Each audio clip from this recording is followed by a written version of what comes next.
The certified letter trembled in Karen Mitchell's manicured fingers as she read the number again. $2.5 million.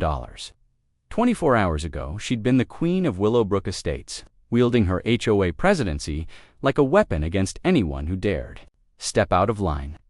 Now, standing in her pristine kitchen with federal investigators parked outside her neighbor's house, she realized her obsession with one man's backyard pool had just destroyed everything she'd spent 15 years building. The irony was delicesand absolutely devastating. Marcus Rivera had been measuring twice and cutting once his entire life. It's what made him the most sought-after architect in the county, and it's what made him absolutely certain that his new infinity pool was positioned exactly 3 feet from his property line, well within the legal setback requirements that every homeowner in Willowbrook Estates was required to follow. What he hadn't measured was Karen Mitchell's capacity for destruction. The morning sun cast long shadows across the perfectly manicured lawns of Willowbrook Estates as Marcus stood on his back deck, coffee in hand, admiring the crystalline surface of his newly completed pool. After 18 months of planning, permitting, and construction, it was finally ready. The infinity edge seemed to merge seamlessly with the rolling hills beyond, creating an optical illusion that made the water appear to flow endlessly into the horizon. "Beautiful work, Mr. Rivera." The voice belonged to Tom Chen, his next-door neighbor, who was leaning against the shared fence line. "That contractor you recommended did an amazing job." Marcus smiled, taking a sip of his coffee. "Thanks, Tom. Worth every penny of the headache. The permit process alone nearly killed me." "I bet Karen wasn't too happy about the construction noise," Tom said with a knowing grin. As if summoned by her name, Karen Mitchell's voice cut through the morning air like a blade through silk. "Excuse me." Both men turned to see Karen striding across her perfectly edged lawn, her blonde hair pulled back in the severe bun that had become her trademark during HOA meetings. At 52, she maintained the kind of rigid posture that suggested she'd rather break than bend, and her designer athleisure wear was pressed to military standards despite the early hour. "Marcus Rivera," she called out, her voice carrying the authority of someone accustomed to being obeyed. "We need to talk." Marcus exchanged a glance with Tom, who suddenly found urgent business inside his house. The screen door slammed with suspicious timing. "Good morning, Karen," Marcus said evenly. "What can I do for you?" Karen planted herself at the base of his deck stairs, hands on her hips, chin tilted upward in challenge. "You can explain to me why you think you can just ignore the HOA covenants whenever it suits you. I'm not sure what you mean." "That pool?"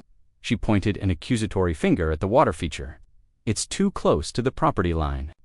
The HOA covenants clearly state that all permanent structures must be set back at least 5 feet from boundary lines." Marcus felt his jaw tighten.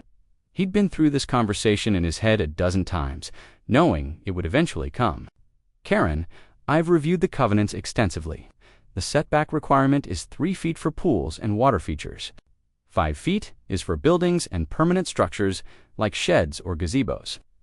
"That's not how I read it." "Then maybe you should read it again." The words came out sharper than he'd intended, but 3 years of Karen's micromanagement had worn his patience thin. Karen's eyes narrowed to slits. "Are you questioning my authority as HOA president?" "I'm questioning your interpretation of the rules." The silence stretched between them like a taut wire. Marcus could see the calculation happening behind Karen's. The same look she got during HOA meetings when someone dared to challenge her interpretation of community standards. "I'll be filing a formal complaint with the board," she said finally, "and I'll be recommending immediate action to bring your property into compliance. You do that." Marcus turned to go back into his house, then paused. "Karen, you might want to double-check Section 7 of the Architectural Guidelines before you file anything official. Subsection C specifically addresses pools and water features." He didn't wait for her response, but he heard her sharp intake of breath as he closed the door behind him. Inside his kitchen, Marcus pulled out his laptop and opened the digital copy of the HOA covenants he'd studied obsessively during the planning phase of his pool project. There it was, clear as day. "Swimming pools and decorative water features shall maintain a minimum setback of 3 feet from all property boundaries." His pool measured exactly 42 inches from the property line. He had the surveyor's report to prove it. But as he watched Karen through his window, pacing back and forth on her lawn while talking animatedly into her phone, Marcus realized that facts might not be enough to stop what was coming. Karen Mitchell hadn't earned her reputation as the most feared HOA president in the county by being reasonable. 3 hours later, Marcus's doorbell rang with the insistent urgency of someone who expected immediate attention. Through the peephole, he could see Karen flanked by 2 other figures, Janet Wellesley, the HOA secretary, and Bob Patterson, the treasurer. The official delegation approach meant Karen was escalating quickly. Marcus opened the door with a neutral expression. "Ladies, Bob." "Mr. Rivera," Karen said, her voice now carrying the formal tone she used during official HOA business. "We're here to conduct an inspection of your pool installation. Do you have a warrant?" "We don't need a warrant," Karen snapped. "The HOA covenants grant the board inspection rights for compliance issues." Marcus had read those sections too. The covenants grant inspection rights during reasonable hours and with 24 hours notice. This is neither. Bob Patterson shifted uncomfortably. As a retired accountant, he'd always been the voice of caution on the board, and Marcus could see the man's discomfort with Karen's aggressive approach. "Karen," Mib said quietly, "maybe we should schedule this properly. The community standards are being violated right now," Karen interrupted. "Every moment we delay sends a message that the HOA rules are optional." Janet Wellesley, a nervous woman in her 60s who had somehow found herself swept into Karen's orbit, clutched her clipboard against her chest. "Maybe we could just look from the street," she suggested weakly. "The violation is in the backyard, Janet." Karen's voice carried the patience of someone explaining basic math to a child. "We need access to measure the setbacks." Marcus leaned against his doorframe, crossing his arms. "I have a surveyor's report that shows the pool is in full compliance with HOA regulations. Would you like to see it? I'd like to verify it myself. Then you can schedule an inspection, according to the procedures outlined in the covenants." Karen's composure cracked slightly, a flush of red creeping up her neck. "Fine. Consider this your formal notice. We'll be back tomorrow at 10 a.m. to conduct a full compliance inspection." "I'll make sure to have my attorney present," Marcus said pleasantly. The words hit Karen like a physical blow. In her 15 years as HOA president, no one had ever mentioned bringing legal representation to a routine inspection. "That won't be necessary," Bob said quickly. "This is just a standard. It became necessary the moment Mrs. Mitchell decided to ignore proper procedures." Marcus replied, "I'm sure you understand, Bob. As a former accountant, you appreciate the importance of following established protocols." Bob nodded reluctantly, shooting a worried glance at Karen. Karen straightened her shoulders, regaining her composure with visible effort. "Very well. Tomorrow at 10, and Mr. Rivera." She leaned forward slightly. "I hope your attorney is familiar with municipal building codes, as well as HOA covenants. Sometimes violations exist on multiple levels." The threat was clear, and Marcus felt a chill run down his spine. Municipal building codes were a labyrinth of regulations that could be interpreted in multiple ways. And Karen had connections throughout the local government from her years of HOA activism. "I'm sure everything will check out fine," he said, evenly. As the delegation walked away, Marcus caught Janet looking back over her shoulder with an expression that might have been sympathy or warning. That evening, Marcus called his lawyer. David Kim had represented Marcus through 2 business acquisitions and his divorce 3 years earlier. A methodical man in his 40s who specialized in real estate law, David listened without interruption. As Marcus explained the situation, "So let me understand this," David said finally. "You have a surveyor's report showing compliance. You have the permits from the city, and you've documented that your interpretation of the HOA covenants is correct." "That's right. And Mrs. Mitchell is insisting on an inspection anyway. She's also hinting at building code violations, which makes me think she's planning to escalate this beyond the HOA level." David was quiet for a moment. "Is there any history between you and Mrs. Mitchell?" Marcus thought about it. "Nothing specific. I've disagreed with some of her decisions at community meetings.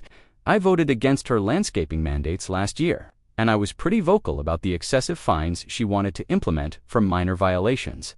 So you've been a thorn in her side. I guess you could say that. Then we need to be prepared for this to get ugly." Marcus woke at 5:47 a.m. to the sound of diesel engines rumbling outside his bedroom window. Through the blinds, he could see the unmistakable bulk of a city building inspection truck parked at the curb, followed by what appeared to be an environmental services vehicle. It was Thursday. Karen's scheduled inspection wasn't until 10 a.m. His phone was already ringing. "Marcus, it's David. Are you seeing what I'm seeing outside your house?" Marcus peered through the window again. A woman in a hard hat was walking around his property with a clipboard, while a man with a digital measuring device was setting up equipment near his pool area. "How did you? I'm parked across the street. I got here early to review the site. Before our meeting with Mrs. Mitchell, this is not a coincidence, Marcus. Someone called in multiple violations overnight." "What kind of violations?" "Everything. Building permits, environmental compliance, setback requirements, drainage issues. They're throwing the entire municipal code at you." Marcus grabbed his robe and headed downstairs. Through his kitchen window, he could see Karen standing in her backyard, watching the inspection with undisguised satisfaction. She was fully dressed at not even 6 a.m., her hair styled, makeup perfect. She'd been expecting this. "She planned this," Marcus said into the phone. "She knew they were coming." "Oh, it's worse than that. I've been making some calls since yesterday afternoon. Karen Mitchell isn't just HOA president, she's married to Deputy Mayor Brian Mitchell. She sits on 3 city advisory committees, including the Building Standards Review Board. She didn't just call in violations, Marcus. She orchestrated this." The doorbell rang with official authority. "They're here," Marcus said. "Don't let them in without me present. I'm coming up the driveway now." Marcus opened his front door to find a stern-faced woman in her 50s, holding an official clipboard. Behind her stood a younger man with various measuring devices and a camera. "Mr. Rivera, I'm Linda Vasquez, Senior Building Inspector for the city. We've received multiple complaints about potential code violations on your property. We need to conduct an immediate inspection. I'd like my attorney present." "That's your right, but we're conducting this inspection today regardless. We have reports of unpermitted work, environmental drainage violations, and structural non-compliance." David Kim appeared at Marcus's shoulder, slightly out of breath from his quick walk up the driveway. "Mr. Rivera's legal counsel." "May I see the complaint documentation?" Linda handed over a thick folder. David flipped through it quickly, his expression growing darker with each page. "This is interesting," David said. "All of these complaints were filed yesterday evening between 6 and 8 p.m. That's remarkably efficient bureaucracy for a city department that usually takes weeks to process paperwork." Linda's jaw tightened. "We respond quickly to serious safety concerns." "And who filed these complaints?" "That information is confidential during an active investigation." David smiled coldly. "Actually, no, it's not. -4 requires disclosure of complainant information unless there's a documented safety risk to the reporting party. Would you like me to cite the specific statute?" The inspector clearly hadn't expected to encounter an attorney who knew municipal law. She looked back at her clipboard, buying time. "The complaints were filed by concerned community members," she said finally. "Community members, plural," David pressed, "because this documentation shows a single complainant filing multiple different violations. That's unusual." Marcus watched the exchange while keeping an eye on his backyard, where the inspector was taking photographs of his pool equipment. The man seemed particularly interested in the filtration system and the drainage area around the infinity edge. "What exactly are they looking for back there?" Marcus asked. Linda consulted her clipboard. "Potential groundwater contamination, unpermitted drainage modifications, and structural impacts to neighboring properties. My pool has a closed-loop filtration system. There's no drainage to groundwater. That will be determined by our environmental specialist." David leaned forward. "Ms. Vasquez, this is beginning to feel like harassment. My client has all required permits for his pool installation, professionally surveyed property lines, and full compliance documentation. Unless you have specific evidence of actual violations, this inspection is becoming a fishing expedition. We have multiple detailed complaints outlining specific concerns. From the same complainant who happens to be in a personal dispute with my client." Linda's radio crackled to life. "Inspector Vasquez, we need you in the backyard. We've found something." The environmental specialist, a nervous-looking man named Rodriguez, was crouched next to Marcus's pool equipment, shed with a digital probe in his hand. "What did you find?" Linda asked. Elevated moisture readings in the soil around the filtration system could indicate a leak in the underground plumbing. Marcus felt his stomach drop. That's impossible. The system was pressure tested 3 times during installation. Pressure tests don't catch all leaks, Rodriguez said, especially slow leaks that develop over time. David stepped forward. What kind of elevated readings are we talking about? Rodriguez consulted his device. 15% above normal for this soil type. 15%. David's voice sharpened. That's within the margin of error for recent rainfall. When was your last significant precipitation, Mr. Rivera? Marcus thought quickly. 2 days ago. We had a heavy thunderstorm Monday night. David turned back to Rodriguez. So you're shutting down a homeowner's pool based on soil moisture readings. That could easily be explained by natural weather patterns. It's a preliminary finding, Rodriguez said defensively. We'll need to conduct more extensive testing. How extensive? Linda consulted her paperwork. Full environmental impact assessment, soil samples, groundwater testing, structural analysis of potential subsidence. How long does that take? 4 to 6 weeks. Marcus stared at her. You want to shut down my pool for over a month based on soil moisture that might be from rain? We want to ensure there's no environmental damage to the community. From across the fence line, Karen Mitchell's voice carried clearly. I certainly hope there's no contamination affecting my property value. That would be a very serious matter. She was standing in her backyard now, making no effort to hide her interest in the proceedings. Several other neighbors had gathered on their decks and patios, drawn by the unusual morning activity. David pulled Marcus aside. This is a setup, he said quietly. None of these readings would normally trigger a shutdown order.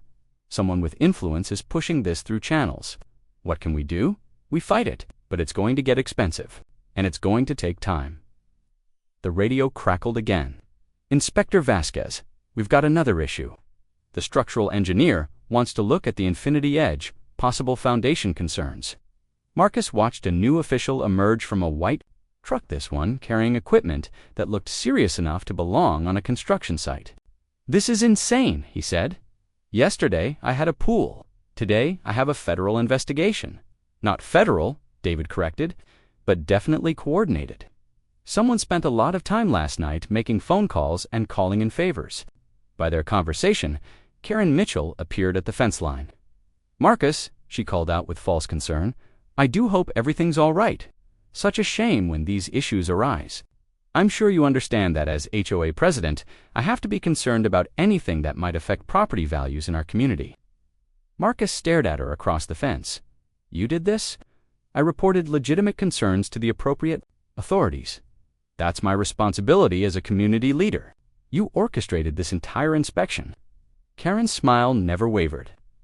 I have no control over city and county inspection schedules. I'm just a concerned neighbor. David stepped forward. Mrs. Mitchell, I'm Mr. Rivera's attorney. Careful about any statements you make regarding this inspection. Harassment and abuse of process are serious legal matters. For the first time, Karen's composure flickered. I don't know what you're implying. I'm not implying anything. I'm stating clearly that if this inspection is found to be the result of false or malicious complaints, there will be legal consequences. Karen straightened her shoulders. Everything I reported was based on legitimate concerns. I have photographs, measurements, and documentation of potential violations. Photographs? Taken from where? David asked.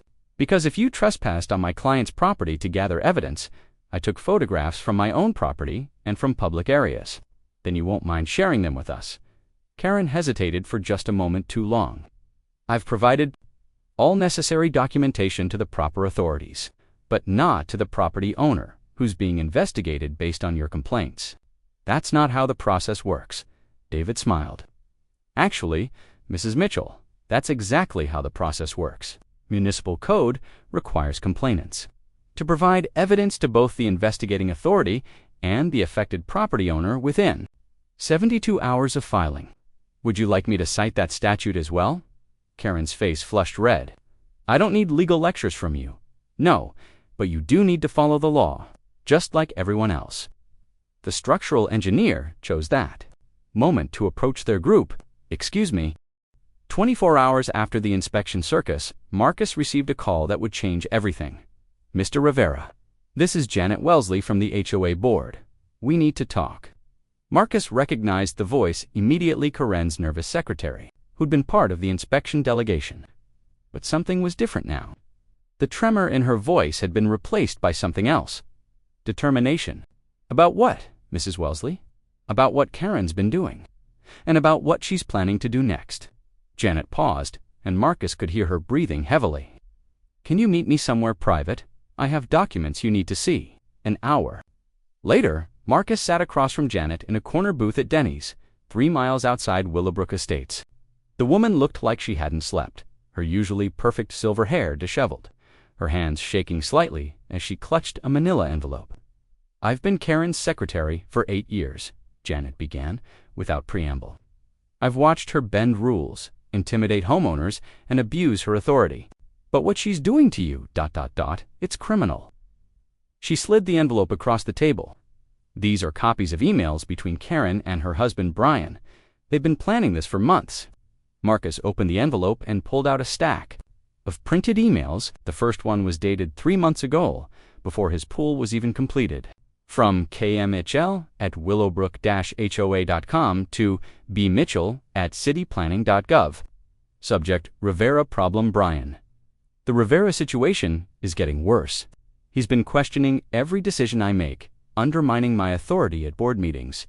The other homeowners are starting to listen to him. We need to find a way to bring him into line before he causes real problems. Marcus looked up at Janet. She was planning to target me before I even built the pool. Keep reading. The next email was dated 6 weeks ago, from bmitchell@cityplanning.gov to kmitl@willowbrook-hoa.com. Subject: Rivera problem. K looked into Rivera's pool permits. Everything's clean, but that doesn't mean we can't find issues if we look hard enough. I have contacts in building inspection and environmental compliance. Give me a reason to call them. Marcus felt his stomach drop. They were planning to manufacture violations. It gets worse. The third email was from just 1 week ago, from kmitchell@willowbrook-hoa.com to bmitchell@cityplanning.gov. Subject: Pool inspection, urgent. Brian Rivera's pool is finished. It's beautiful, completely legal, and the neighbors are already talking about getting their own pools. This is exactly what I was afraid of. If we don't stop this now, every homeowner in Willowbrook is going to think they can ignore my input on property improvements. We need to act fast. Use your contacts. I don't care what violations you have to find, just find them. My God, Marcus whispered. She's not just abusing her authority, she's conspiring with city officials to fabricate violations. Janet nodded grimly. There's more. The inspectors who showed up yesterday, Karen's husband specifically requested them. Linda Vasquez owes Brian Mitchell a favor. He helped her get promoted last year. Rodriguez is Brian's golf buddy. The structural engineer is married to Karen's sister. Marcus stared at the papers. This is a conspiracy, and it's about to get much worse. Janet pulled out another document. This is Karen's plan for next week. The document was a detailed timeline titled Rivera Compliance Action Plan.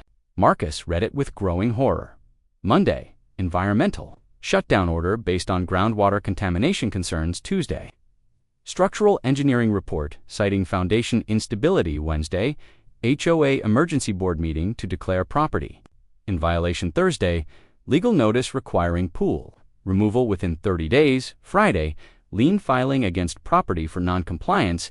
She's going to try to force you to tear down your pool, Janet said, and if you refuse, she'll put a lien on your house.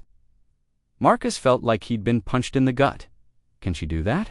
If she controls the inspection process and the HOA board, yes. The other board members are afraid of her. Bob Patterson has been trying to retire from the board for 2 years, but Karen won't let him. She has dirt on everyone. What kind of dirt? Janet hesitated.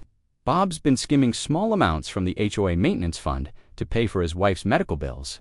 Karen found out and has been holding it over his head ever since. That's blackmail. Karen calls it community management. She has files on half the neighborhood, who's been cheating on their taxes, who's having affairs, who's been lying. about their income to avoid higher HOA fees, she uses the information to keep everyone in line. Marcus felt a chill run down his spine. How do you know all this? Because I'm the one who's been filing the documents and keeping the records. Karen's been using me as her personal spy network for years. Janet's voice broke slightly. I thought I was helping maintain community standards. I didn't realize. I was helping her destroy people's lives. Why are you telling me this now? Because yesterday, after the inspection, Karen came to my house. She was celebrating. She was drunk on power and victory, and she told me exactly what she was planning to do to you. Janet's hands clenched into fists. She said she was going to make an example of you, that when she was done, no one in Willowbrook would ever dare challenge her authority again. And that changed her mind. That made me realize I'd been helping a monster. Janet reached into her purse and pulled out a small digital recorder. I've been recording our conversations for the past week. I have her admitting to conspiracy, abuse of office, and blackmail. Marcus stared at the recorder. Her Texas is a one-party consent state. As long as one person in the conversation knows it's being recorded, it's legal evidence. Janet's voice grew stronger. I have her bragging about how her husband's connections make her untouchable. I have her laughing about how you'll never be able to prove the inspections were fraudulent. Jesus Christ. There's one more thing. Janet pulled out a final document. This is a copy of the HOA's financial records for the past 3 years. Karen hasn't just been blackmailing individual homeowners. She's been embezzling money from the community fund. Marcus looked at the financial statement. Even with his architectural background, it took him a moment to spot the discrepancies. But once he saw them, they were obvious. She's been billing the HOA for landscaping services that were never performed, he said slowly. The company doing the work is ... double quotes, owned by her brother-in-law, Janet finished. She's been funneling HOA money to her family for years. The amount is over $200,000. Marcus leaned back in the booth, overwhelmed. Why are you giving me all this? Because I'm 67 years old, and I've spent the last 8 years of my life helping a sociopath terrorize my neighbors. I can't undo what I've done, but I can make sure she doesn't destroy anyone else. What do you want me to do with this information? What I don't have the courage to do myself, take it to the authorities, file complaints, expose her for what she really is. Janet stood up from the booth. I'm resigning from the HOA board effective immediately, and I'm prepared to testify about everything I've witnessed. Marcus gathered the documents, his mind racing. Janet, if you do this, Karen's going to come after you. Hard let her try. I'm not the helpless old woman she thinks I am. I was a paralegal for 30 years before I retired. I know how to fight dirty when I have to. As Janet walked away, Marcus sat alone in the booth, staring at the evidence that would destroy Karen Mitchell's empire. The emails, the financial records, the recorded conversation zit was enough to bring down not just Karen, but her husband and potentially half the city planning department. But as he drove home, Marcus couldn't shake the feeling that exposing Karen would be like detonating a nuclear bomb in his own neighborhood. The fallout would be devastating for everyone involved. He had no idea how right he was. That evening, Marcus called David Kim. You need to see this, he said without preamble, and you need to see it tonight. David arrived at Marcus's house. At 8 p.m., took one look at the documents and immediately called his partner, who specialized in federal criminal law. This isn't just harassment, David said, after reviewing everything twice. This is a RICO case. Conspiracy, mail fraud, wire fraud, abuse of office, extortion. We're talking about federal felony charges for all of them. Karen, her husband, and anyone else who was involved in the conspiracy. The inspector who falsified reports, the environmental specialist who manufactured contamination concerns, the structural engineer who provided false assessments. David shook his head in amazement. Karen Mitchell just handed us enough evidence to put half the city planning department in federal prison. Marcus felt a mix of relief and terror. What happens now? Now we go nuclear. First thing tomorrow morning, I'm filing complaints with the FBI, the State Attorney General's office, and the Federal Civil Rights Division. Then we're going to the media. The media. Marcus, this is the kind of corruption story that makes careers. Local HOA, President conspires with city officials to destroy homeowners' property rights. The newspapers are going to love this. What about Karen's plan for next week? David smiled grimly. Karen's plan for next week just became irrelevant. By Monday morning, she's going to be too busy dealing with federal investigators to worry about your pool. But as Marcus looked out his window at Karen's house, where every light was on, and he could say, Marcus woke at 3:17 a.m. to the sound of his pool pump grinding to a violent halt. By the time he reached his backyard, the acrid smell of burned electrical components filled the air. His pool was empty, not just drained, systematically destroyed. Pool equipment worth $30,000 lay scattered across his deck in twisted metal fragments. The filtration system had been ripped apart, its components thrown into the crater that had once been his sanctuary. But it was the message, spray-painted in blood-red letters across his deck, that made his blood run cold. Snitches get what they deserve. Marcus's hands shook as he called 911. Then David, then Janet. Janet's phone went straight to voicemail. The police arrived within minutes, a response time that would have been impressive if Marcus hadn't immediately recognized the responding officer as Detective Ray Morrison, Karen's nephew, with barely concealed satisfaction. Any idea who might have done this? Marcus stared at him in disbelief. Are you serious right now? Vandalism's a serious crime. Mr. Rivera, we need to explore all possibilities. That's a pretty serious accusation. You got any proof? David Kim's car pulled into the driveway before Marcus could respond. The lawyer took one look at the scene and immediately started photographing everything with his phone. How convenient that you're the responding officer. Just doing my job, counselor. I'm sure you are, David continued, taking photos. Mr. Rivera, don't say another word until we review the evidence. What evidence? Probably kids. Kids who knew exactly which equipment to target and how to drain a pool without triggering the automatic safety systems. David's voice dripped skepticism. Kids who had access to industrial tools and knew to disable the security cameras first. Marcus looked around his backyard and realized David was right. His security cameras had been spray-painted over with the same red paint used for the threatening message. Professional job, David continued. Someone with detailed knowledge of pool systems and home security. Morrison scribbled something in his notebook. We'll investigate all possibilities.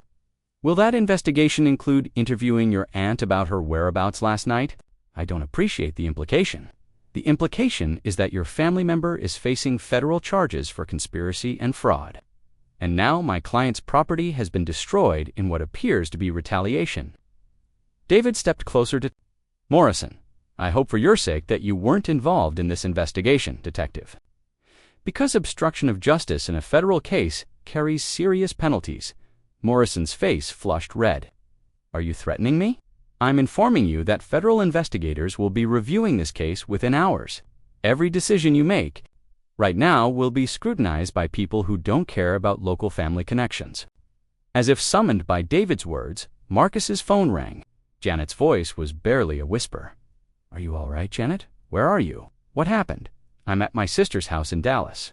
I left town last night after. She paused, and Marcus could hear her crying. After they burned down my garden shed, Marcus felt ice run through his veins. They what? Someone poured gasoline around my shed and set it on fire around midnight. All my gardening equipment, my late husband's tools, everything burned. The fire department said it was arson. David grabbed the phone. Mrs. Wellesley, this is David Kim, Marcus's attorney. Did you report the arson? I tried to. The responding officer was Detective Morrison. He said it looked like an electrical fire and that I shouldn't jump to conclusions. David and Marcus exchanged glances. Morrison was standing close enough to hear Janet's voice through the phone speaker, and his expression had gone completely neutral. The practiced look of a cop who'd just been caught. Directly to the FBI field office in Dallas. Ask for Agent Sarah Chunaim. Calling her right now. Federal agents, Morrison interjected. Now you're being dramatic, am I? David turned to face the detective. 2 witnesses in a federal corruption case have had their property destroyed within 12 hours of providing evidence. That's a federal crime. Morrison's radio crackled to life. Unit 7. We have a situation at the Mitchell residence. Possible domestic disturbance. Morrison grabbed his radio. Unit 7 responding. Actually, David said, Unit 7 is staying right here to finish processing this crime scene.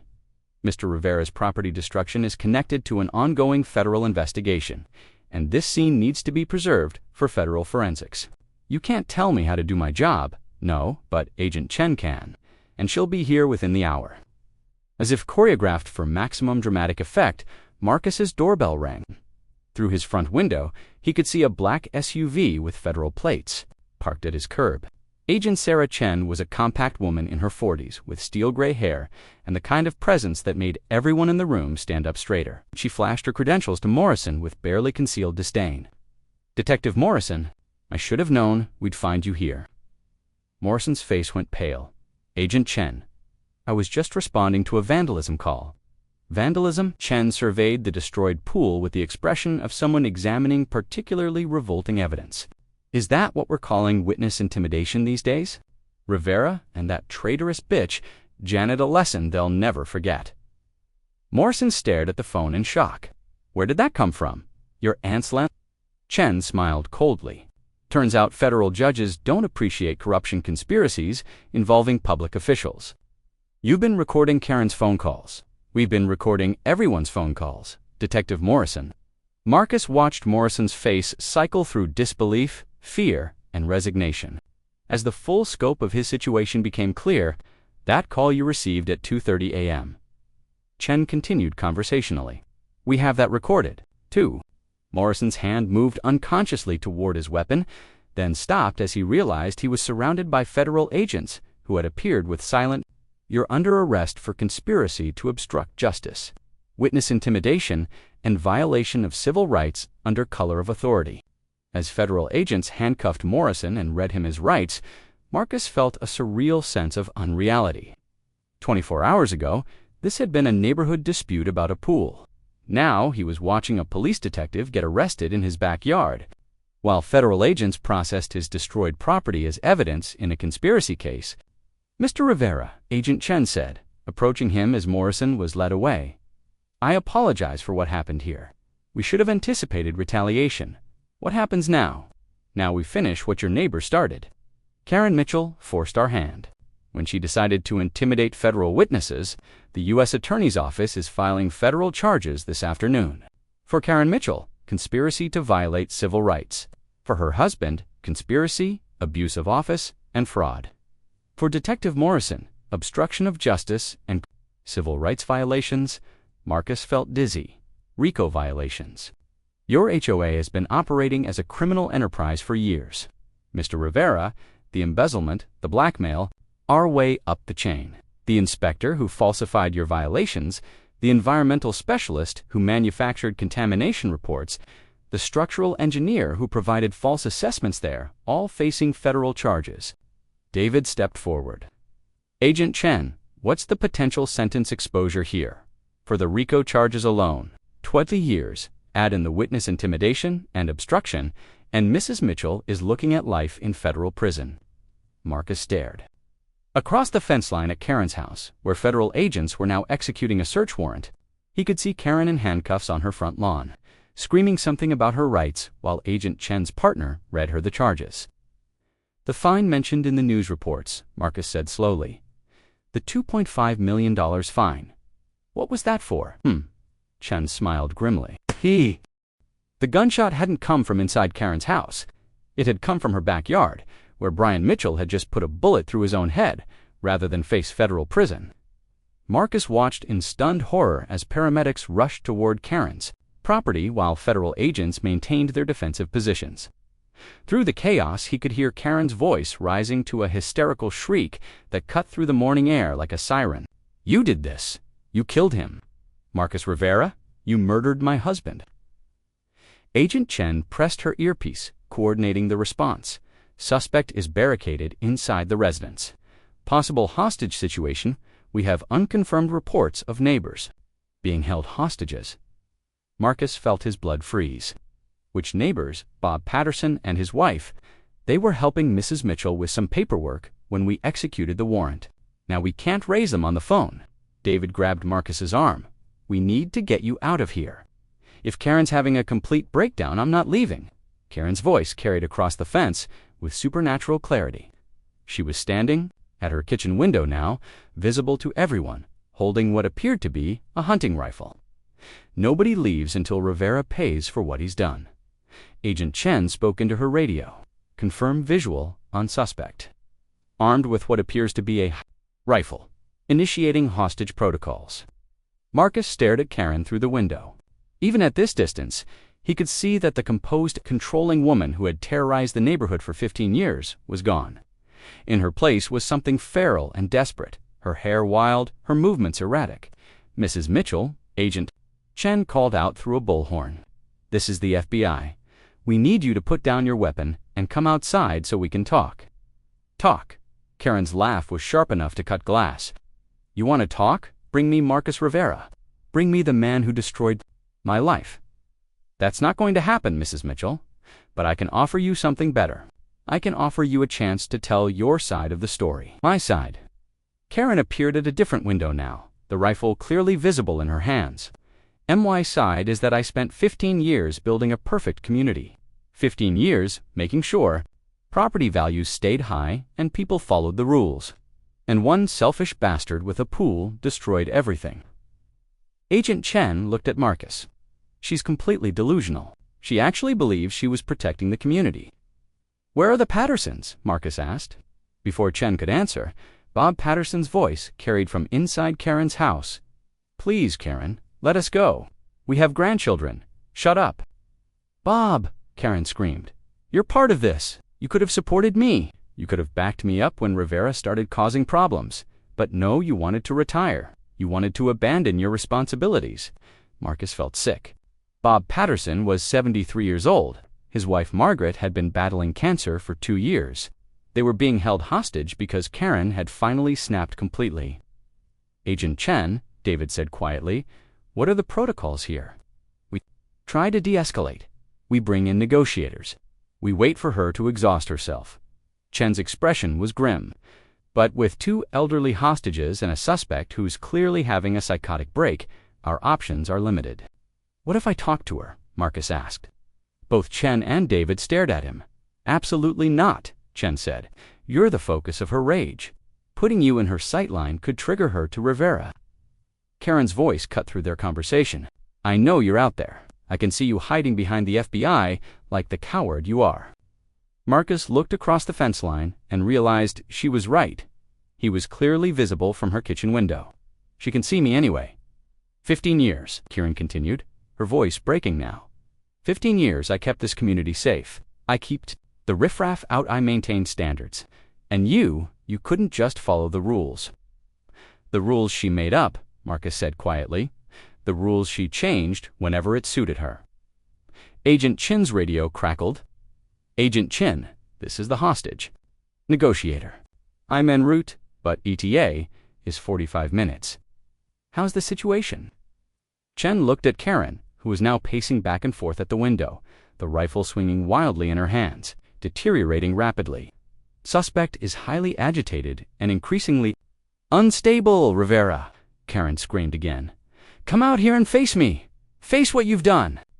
Against every instinct and over the violent objections of both Chen and David, Marcus stepped forward. "I'm here, Karen," he called out. The effect was immediate. Karen stopped pacing and pressed her face against the window, the rifle aimed directly at him. "There you are," she said, her voice suddenly calm. "The man who destroyed everything."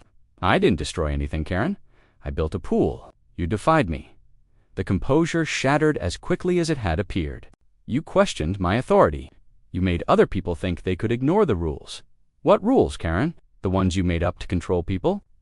"The rules that kept this community perfect." Spittle flew from her mouth as she screamed. "Property, values, standards, order. Without rules, we're just animals."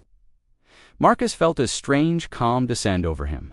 Looking at Karen, now wild-haired, delusional, holding innocent people hostage because someone had dared to challenge her authority, he finally understood what he'd been dealing with all along. "You're right," he said loudly enough for everyone to hear. "Without rules, we are just animals. But the rules have to apply to everyone, Karen, even you. I am the rules." "No, you're not. You're just a woman who forgot the difference between leadership and tyranny." Karen's face contorted. With rage, I gave my life for this community. You gave your life to controlling this community. There's a difference. Shut up, shut up. Karen raised the rifle, aiming it directly at Marcus. You don't get to judge me. Agent Chen spoke urgently into her radio. Snipers, do you have a clear shot? Negative. Hostages are visible in background. Too much risk of collateral damage. Marcus realized that he was the only thing keeping Karen from turning the gun on Bob and Margaret Patterson. As long as she was focused on him, the elderly couple had a chance. You're right, Karen, he said, keeping his voice steady. I don't get to judge you, but the FBI does, and the federal prosecutors, and the jury that's going to hear about everything you've done. They don't understand. Karen was crying now, tears streaming down her face as she kept the rifle trained on Marcus. They don't understand what it takes to maintain order. What order, Karen? You embezzled money. You blackmailed neighbors. You conspired with city officials to frame innocent people. That's not order, that's chaos. I protected property values. You protected your own power. Karen's finger tightened on the trigger. You took everything from me. You took everything from yourself the moment you decided that rules didn't apply to you. For a long moment, the only sound was Karen's ragged breathing. Marcus could see her fighting some internal battle, the rifle wavering as she stared at him through the window. Brian's dead, she said suddenly, her voice small and broken.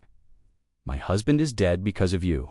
Your husband is dead because he chose suicide over facing the consequences of his crimes, Marcus said gently. That was his choice, Karen, not mine. He was a good man. He was a corrupt official who helped you destroy people's lives. Maybe he was good once, but that's not who he became. Karen lowered the rifle slightly. I loved him. I'm sure you did. But love doesn't excuse what you both did. We were protecting the community. You were protecting yourselves. The rifle came back up, but Marcus could see that something had changed in Karen's eyes. The murderous rage was being replaced by something worse, hopelessness. It's over, isn't it? She whispered, though her voice still carried clearly in the morning air. Everything I built, everything I worked for, it's all gone. Yes, Marcus said, it's gone. But Bob and Margaret Patterson don't have to pay for your mistakes. Let them go, Karen. They never did anything to you. They abandoned me. Needed support. They were afraid of you. Everyone was afraid of you. That's not respect, Karen. That's not community leadership. That's just fear. Karen stared at him for a long moment, then slowly lowered the rifle. I hate you, she said quietly. I know. I hate you more than I've ever hated anyone in my life, I understand. No, you don't. Karen's voice was growing weaker. You don't understand what it's like to lose everything. To watch 15 years of work disappear because one person couldn't just follow the rules. You're right, Marcus said. I don't understand that. But I understand what it's like to be terrorized by someone who thinks rules don't apply to them. Karen was quiet for a long time. When she spoke again, her voice was barely audible. I just wanted everything to be perfect. Perfect for who, Karen? For everyone. For the community. No, Marcus said gently. Perfect for you. Perfect, according to your vision of how everyone else should live. Karen Mitchell, the woman who had ruled Willowbrook Estates with an iron fist for 15 years, finally broke completely. The rifle fell from her hands as she collapsed to her knees, sobbing with the kind of desperate anguish that comes from the complete destruction of everything. You thought you were. Agent Chen's voice cut through the silence. Hostages are mobile. Patterson and his wife are exiting through the back door. 2 minutes later, federal agents stormed Karen's house and found her still kneeling on her kitchen floor. Comp,